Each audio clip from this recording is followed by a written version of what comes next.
So our headliner is Carol Juergensen Sheets. She is the only certified sexual addiction therapist in Indianapolis for 5 years.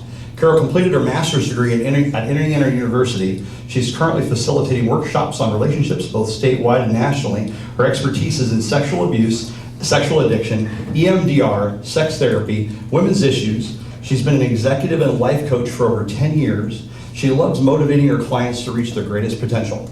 She's written a column in the Indiana Living section of the Indianapolis Star on Sundays entitled The Coach, which has afforded her over 800,000 readers.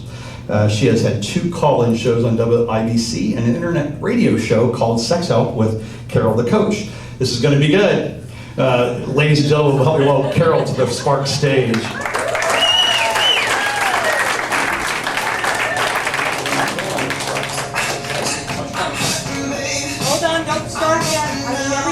Hey, wait. What is it? No, I just mean don't start it. I need every second. Okay, are you ready? Because when I exit the stage, it starts. I am ready. All right, you Thank ready? you, Chris. I sure am. Okay, this is going to be about the gifts of being a recovered sex addict. And like Chris said, this is going to be interesting, but at the same time, it could be offensive, so get ready. You know, sex is normal, natural, and necessary, but I gotta tell you, it can also be driven into compulsivity. And 72 million people search internet sites every month.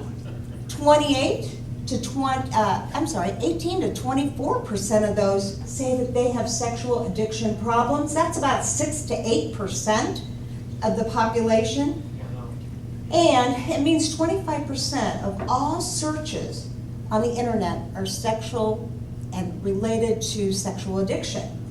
Now, I gotta tell you, you would think that people would look at internet porn and get on and look for prostitutes at night. The time that people do sex addiction is actually from 9 a.m. to 5 p.m. So this is a big problem for businesses. And that means a lot of people are spending some time doing that. Now, you may say, what is sexual addiction? Well, a lot of people don't believe in it, but I gotta tell you, you're gonna find out tonight that people cannot stop, and it ruins their lives. And we know that the internet is the biggest contribution to that. As a matter of fact, we call it the 3 A's. We say that sexual addiction is a worsening epidemic because it's affordable, it's anonymous, and it is accessible at all times of the day and night. Now, there are 10 types of sexual addiction. I'm just going to go over these very briefly. You probably don't even know about this. There's fantasy. I had a client the other day that said, every woman I look at, I go, can I do her? Could I have sex with her? That's objectification. And then there's seductive role sex addiction, and that is people aren't addicted to the sex. They are actually addicted to the thrill of chasing the person. And once they get that person, guess what? They're no longer interested. Because I gotta tell you, sex is an intimacy disorder. And so people that have sexual addiction, they can no longer be close. And that's a big problem. Sex addiction can be voyeuristic. That's the old peeping Tom. But with today's technology, people that get into bed with other people need to watch out because they might be being videotaped. And I had a kid the other day who was taking his hip bone and flipping it over the walls of a tanning bed. Paying for sex, which obviously means prostitution and massage parlors.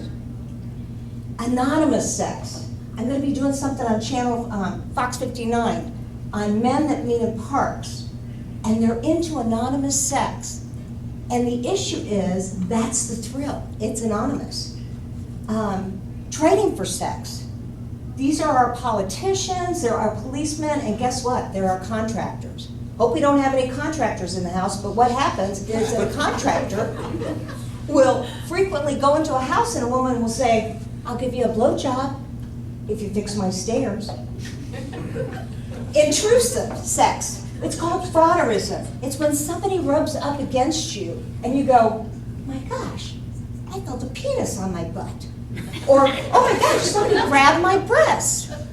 That's frauderism. And paint exchange sex. Well, S&M is a type of sexual activity, but pain and humiliation can be a form of sexual addiction. Exhibitionism, which is obviously when you expose yourself. I've got a couple who drives down 37, parks the car, jumps out of the car, onto the hood of the car, has sex real quick, gets back into the car, and their thrill is not the sex. What the thrill is exposing themselves. And last but not least, exploitation. So what makes a sex addict? Well, a sex addict has a compulsion for sex. They can't stop. It has ruined their life. It has ruined their relationships. It has ruined their work. They have this obligation to their families and to their loved ones, and they put that off. They send the wife to the reunion with the kids, so that they can pursue sex 24/7. And it always escalates. It always continues. It has withdrawal symptoms. Men and women can't sleep when they're sexually addicted. And you know, there's other multiple addictions with it that may look like gaming or gambling or an eating disorder like Mr. Jared. You know, he couldn't stop. In April, his best friend, buddy, and partner was arrested. In May, the FBI came to his house and took his stuff.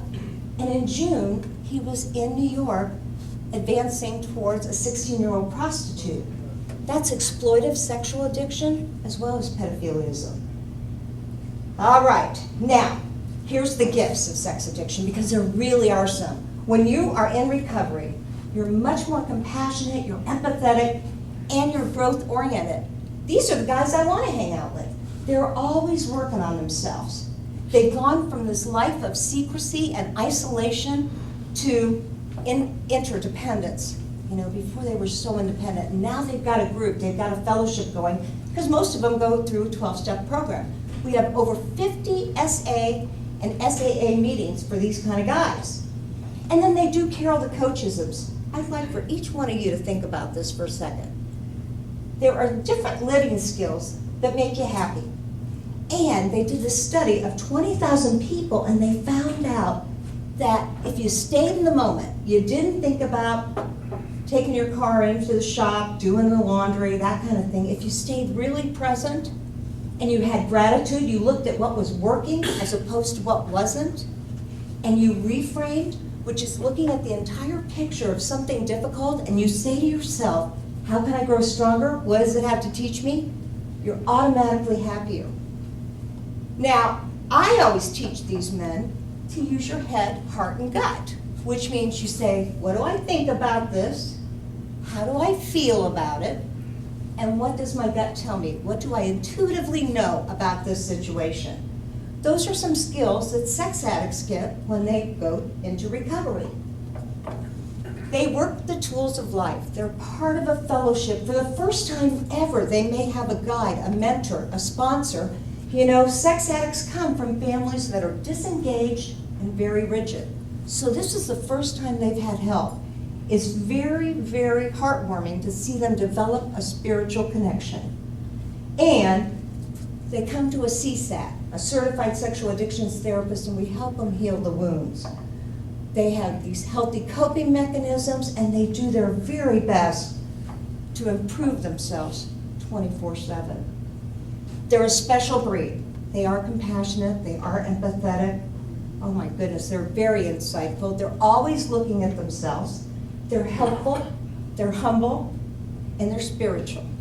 And that makes them a rare breed. You know, we teach our sex addicts that are in recovery to be better listeners. They learn how to apologize. I bet you didn't know that if you need to apologize to somebody, you need to say, you're right, I'm wrong, I'm sorry, and I love you. They put their partners first, which, believe it or not, was very difficult when they were an addict. They put themselves first. And they really, really, really work hard to give to their communities, to give to the fellowship, and to give to their families. They're making up for lost time. So there's a spiritual awakening, which Patrick Carnes, the founder of sex addiction, says you have to have to recover. And, you know, they lose their shame, they gain their self-esteem, they know what their purpose and their passion is. They're less self-centered, you know, all addicts are selfish, so they really work towards being community-centered. And I gotta tell you, sex addicts who do not recover lead miserable lives. The rate of suicide is immense. But sex addicts who get into recovery, they see the world through different eyes. They think of others first, and they are amazing individuals. I know I talked about men tonight, but I see a lot of women sex addicts too. And I gotta tell you, I am honored and blessed to be with these kind of people. They teach me as much as I have learned from them and try to teach them. So I want to thank you tonight because I wanted to expose you to what sex addiction is all about so that you would understand that there is such a thing. And here's some websites that I think are really important if you need to go to a 12-step meeting, and you can always go and listen to my show on iTunes. Thank you.